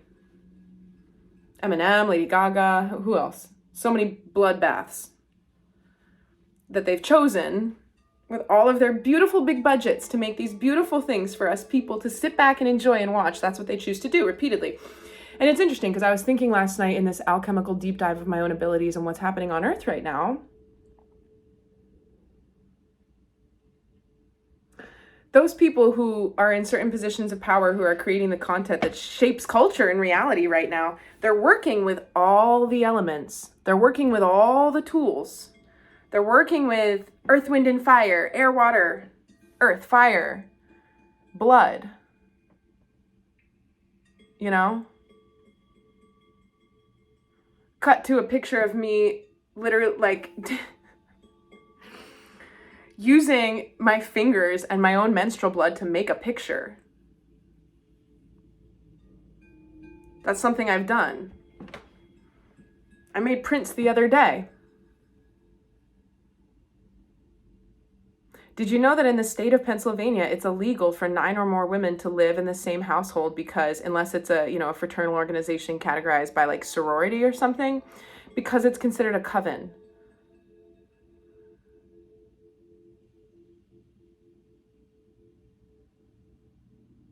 Like the power of the alchemically whole, healed woman is basically unstoppable. But why on earth would we have a law like that today? Are we fearing of covens? Yeah, I think that they are fearing of covens. Anyway, I think that if you can look at people doing what they're doing with all the tools that they have and all the things that they're playing with, we too, the people, like if there are oppressors and people of power using all the tools, it is the strong among us who will use the same tools. If you know what I mean. Yet they are the people telling us, we use these tools, but they're make-believe. So you don't need to. Just sign up for OnlyFans and Tinder and make a fortune and pump yourself full of all of these horrendous chemicals that... I'm sorry, I'm done with that. Okay, we're gonna move on.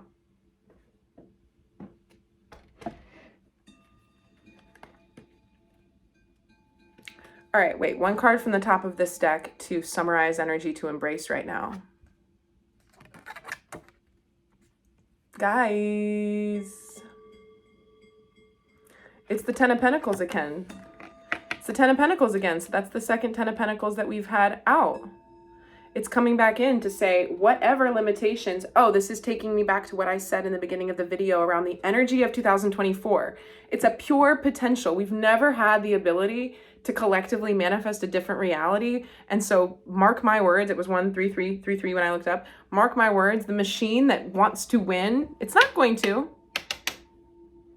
but it wants to. So it's going to be upping the ante on everything that continues to keep people stuck. And all of the people who no longer wish to be stuck are going to be upping their ante around continuing to drive the chariot in the direction of like freedom and uncoupling, right, of these things that were previously seen as like, that's not real, that doesn't exist. Yes, it is.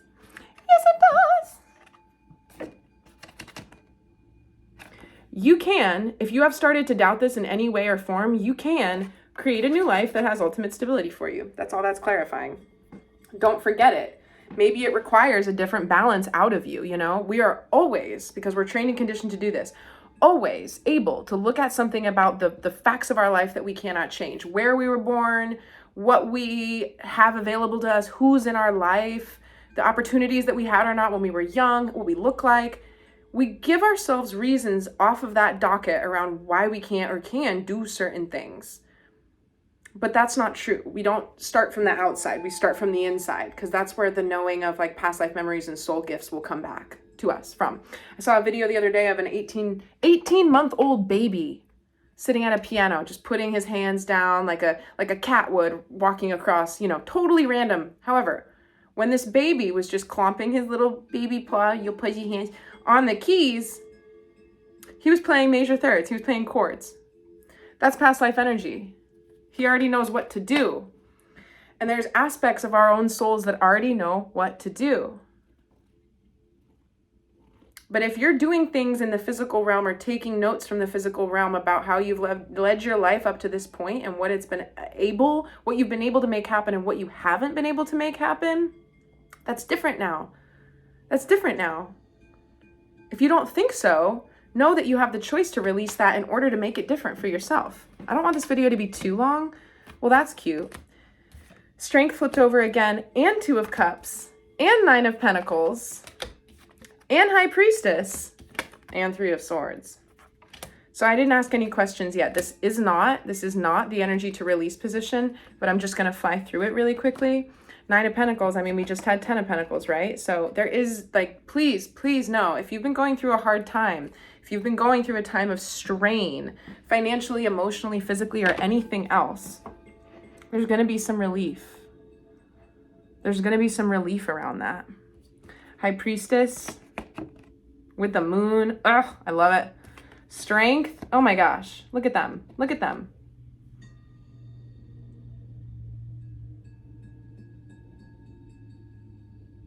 It's the beautiful rising of a divine feminine energy, but it's not just about women. It lives in men too. Like, men deserve to treat themselves with the utmost kindness and compassion. You guys are beautiful, beautiful creatures. Like, so amazing. Right? Two of Cups, balance and harmony, and the Three of Swords. Clarify the Three of Swords coming out in this couplet, because I don't even know where we're at, but I want to get a clarifier because it's our outlier. The Knight of Pentacles. Yeah, okay, so do you see? This has been a slow and long journey. The Knight of Pentacles moves very slowly, and what I'm seeing is that tangibly in the physical realm, the journey to attaining balance and harmony, this guy doesn't enter the stage. It's almost like they're mutually exclusive, right? As this card, this balance, this harmony, this peace, this truth, this reciprocity, the soulmate energy, right? Or the place that you get to when you're vibrating at a point on your own with your own polarities and balance and level of healing. Whether or not there's somebody in your life to like embody the soulmate partnership energy that the Two of Cups represents, it's a vibration. So as it enters, it edges this out. It edges this out. I'm not saying they both can't exist in the same sphere, but for the cycles that we've been going through, that is how it's happening. So the Knight of Pentacles is telling us that because we needed to have these faculties all emerge, come online, and be like more active. You remember when I said this? It was about a month ago. I said, I don't know when. Could be next week. Could be the week after. One day in the next week and a half or two, we're going to wake up and be like, my intuition is stronger. Boom, boom, boom. Is it? Email me. Mine is. So it's like, it's taken a long time, but this has, time and time again, shown up to edge this out. And that's very special for us. It's very special and unfamiliar to live a life where you're not as burdened by heartbreak and disadvantages as you once were. Sometimes people cling to certain hardships because they're so unfamiliar with a life of ease that they self-sabotage. And they're like, wait, all my problems are gone. I'm bored. I don't know how to do it. So I just relax now? Or I guess I can create things? Yes. Do that, right? Don't get caught up in the inability to truly enjoy life because of how we've been, programmed through it all. What's our energy to release during this transit? The Eight of Cups. I think that you've arrived home Wherever it is that you've been trying to go, know that with the Hermit energy coming out as kind of this conclusory, oh my God, that scared me so much. I dropped something and it hit my foot.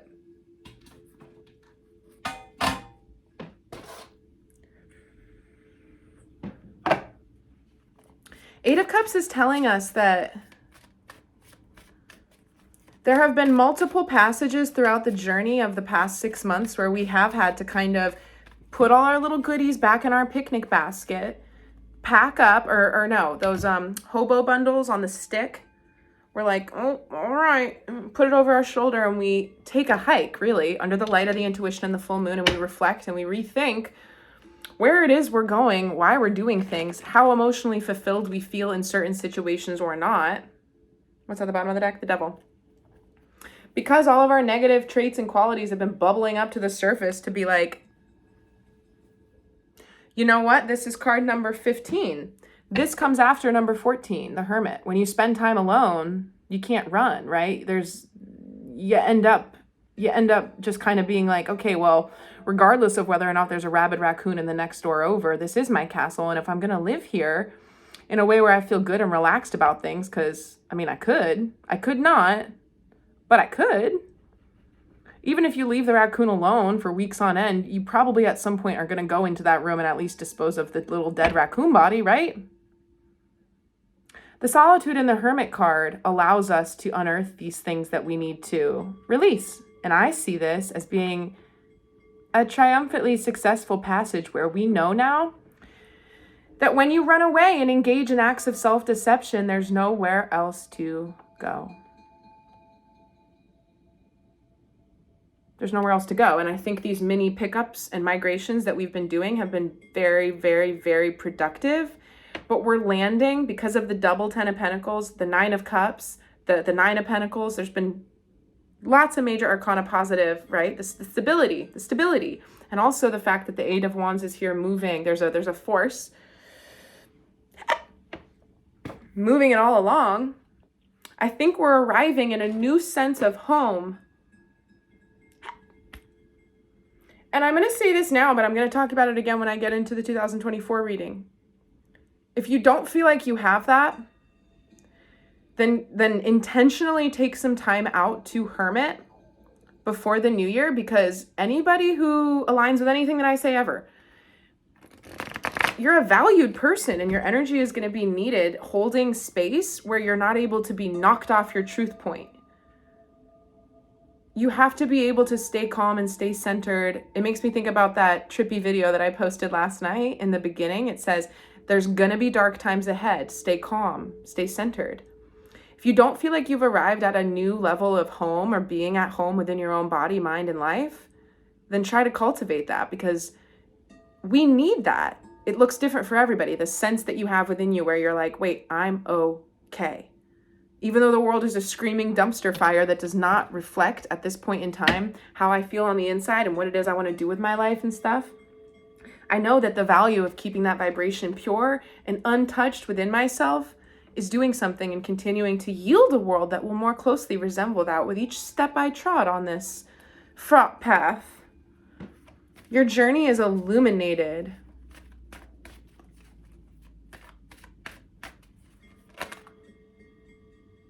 Wait, I haven't looked at these cards yet, so I'm gonna call, what do I need to call them? This is our hidden energy, okay? The hidden energy is the Chariot and the Page of Pentacles, and what I'm getting immediately off of this, and I said I would take one of the nocturnal cards to clarify. Yeah, the 7 of Swords. Okay. Two, one more. Okay, the 5 of Cups. The 5 of Chalices and the 7 of Swords. Very interesting. Very interesting. You see this character leaning off, pouring out 3 cups while he still has 2 up here. So it's a different kind of depiction. And then we've got this guy up to sneaky business in the night. There is something in the hidden energy. What we don't see is that there's something or someone, it could be a person, maybe somebody who's younger than you or like equally in a beginner's something of something. coming towards you, something unseen. If we are too wrapped up, there's something about this card that's always about not noticing what's behind you.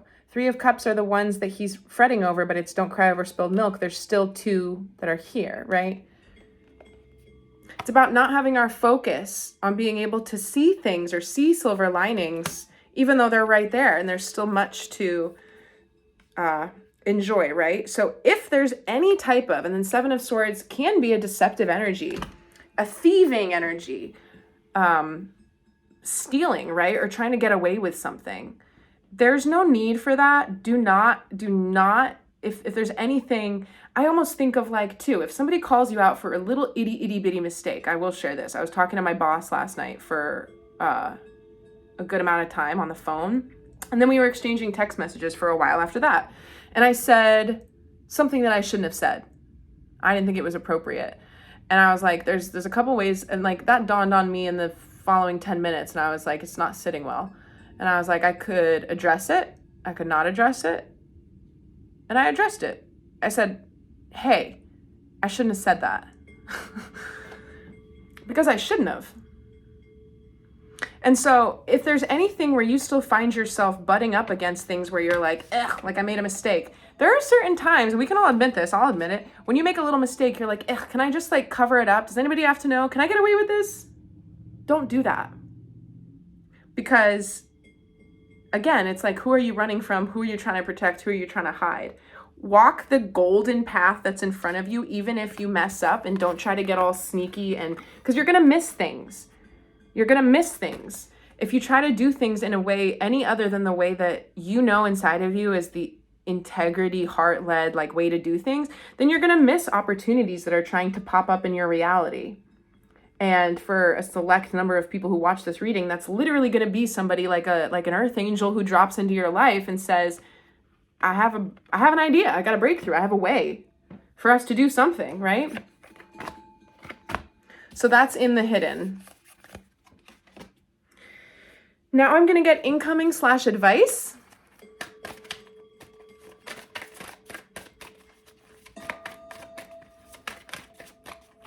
And with this card, I'm going to accompany it with one of the Astral Realms cards with the crystals, just as a little. Incoming and advice is Seven of Wands. Yeah. So what I'm getting off of that is the thing that I just talked about. One more, please. It gave me two more. Okay. So this card has to do with perseverance and keeping going, but also like fighting, you know, and like having to keep going.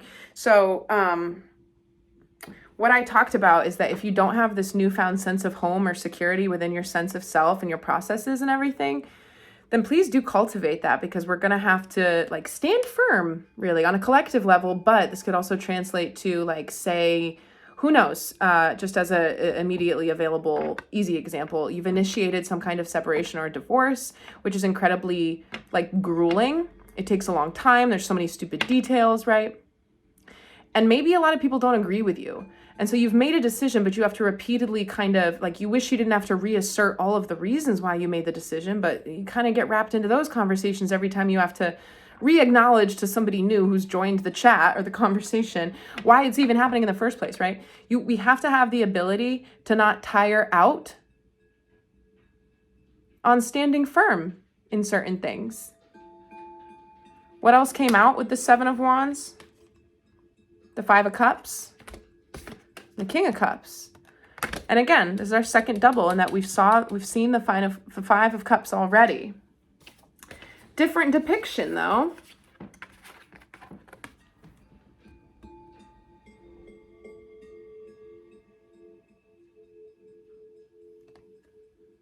What I'm getting is that in order to kind of keep going and be able to reiterate that, like, if people don't understand, because not everybody will, we have to be able to let people in our lives do as they will right now, even if we don't understand it. Let that be okay and live and let live. And then we have to be able to do that for ourselves. Sometimes it's easier to do that and hold that space for other people and be like, okay, I don't really get it, but if you got to do you, then go do you. and take care of yourself. I trust that you know what's best for you. Sometimes it can be easier to give that to somebody else than trust ourselves. So there's something around incoming energy here where it's like, we're going to have to continue holding firm. And the Five of Cups coming back out is letting me know that, like, don't let that process get you down too much, because this pile around hidden energy, replicating the Five of Cups and the Five of Chalices from this deck, is telling us you might miss things if you do that. And Cups and Cups, the King of Cups is like, when you feel like, you know, there's so much strength and vulnerability in being soft and open, right? And sometimes we feel like we're in the wrong, or we're doing things wrong, or people don't get us, simply because we haven't let ourselves communicate about how we actually feel about it, because we haven't actually discovered that within ourselves. So we can't share it because we don't really know about it, right? So this is asking us in the advice, as things ramp up, as things start to change, as we get into the new year, if there's a time when you feel kind of dejected and down, just remember that that's okay. The success is in exploring that state of being, because that exploration and acknowledgement of that state of being, even if it doesn't feel so good, is the alchemization of the state of being into something else, right? Just to notice it and let it be what it is.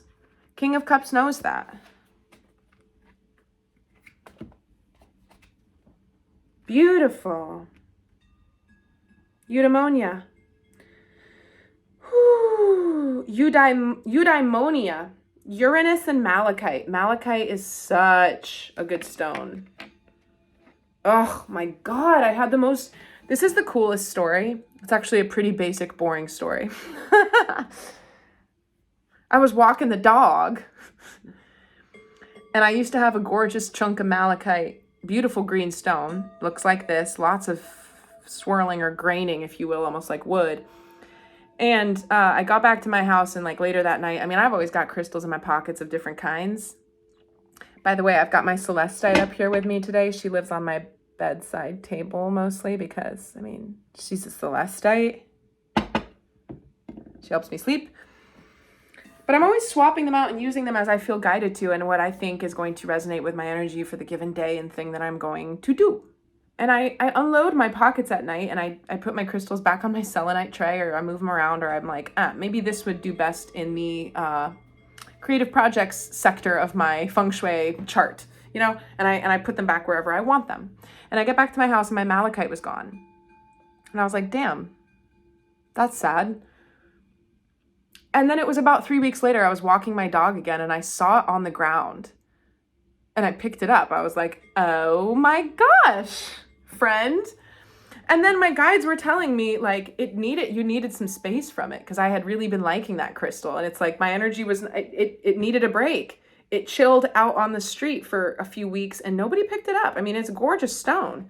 It doesn't look like a rock on the side of the road, but there it was. Plain as day, unmistakable. And I promise you, this is like one of those times when I stop on a dog walk and my dog is going to the bathroom, and I have to stop and wait and be patient, and I'm going to pick it up. In that moment, you know, my eyes look down and I see it nestled into a bunch of detritus and urban seaweed and rocks and grossness. My malachite. Coming back up to be found when I least expected it. There might be some message of resonance in there for somebody too around losing things. Do not fret. You can't truly lose anything that is rightfully yours. Intuitive self, enhanced creativity and mindset. Eudaimonia is a philosophy pertaining to each individual self and finally living in your knowing. You can access this knowledge and guide yourself down the path to your bliss by looking inward and healing your past traumas and wounding. You will then be able to allow positive energies to fill these once negative spaces. From a new positive mindset, you have now permitted yourself to experience life on a higher vibrational level where you can attract what truly sets your soul on fire. This is an essential time to activate and open your heart, throat, and third eye chakras, for which malachite should be used. Malachite is known as the stone of transformation and is a highly protective stone. It creates a strong barrier around you and absorbs unwanted negative entities and energies. In doing so, malachite can bring old emotions and past traumas to the surface to be dealt with and thus promote deep healing and positive transformations. Malachite also aids in the development of your intuition and enhances your creativity. It could also be used in conjunction with the third eye chakra to encourage visions, and when used with the heart chakra, it can bring balance to your relationships. Uranus, which aligns perfectly with malachite, represents liberation and transformation and pushes you towards a life of enlightenment and progression. Known as the Great Awakener, Uranus assists you in expanding boundary lines and elevating your mindset so you can teach this process collectively.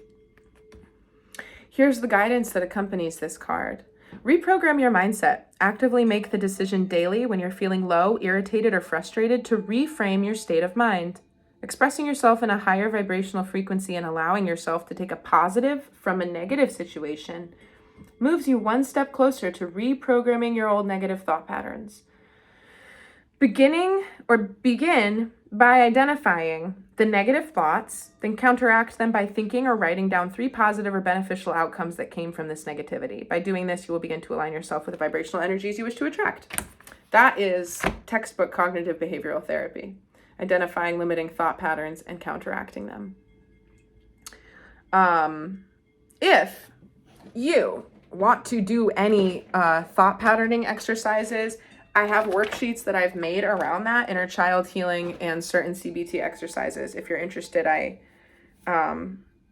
would be willing to send them to you. Eventually on my website, there's going to be a bunch of documents and resources like this that you can download for free. And then there's going to be more like complicated things that you can get as a set or a course if you do want to pay for some of my more involved work. But that's way down the road. So again, just tying up this entire reading, what this is telling us kind of takes me back to, it's talking about creating the inner knowing, finally living in your knowing, allowing positive energies to fill the places within you that were once only holding negativity or things that we didn't know we didn't have to carry at all.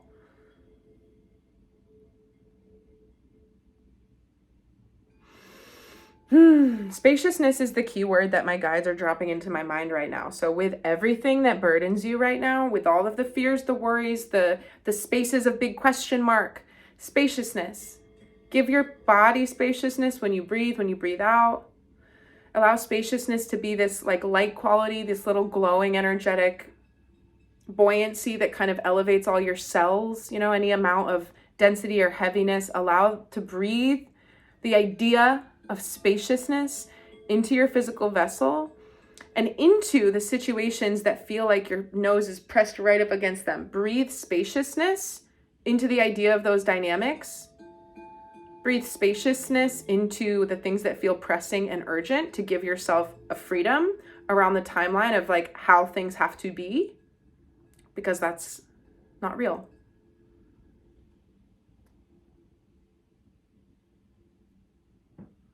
All right, I'm going to cut the nocturnal deck just to give us a lasting thought here. It's the Knight of Wands.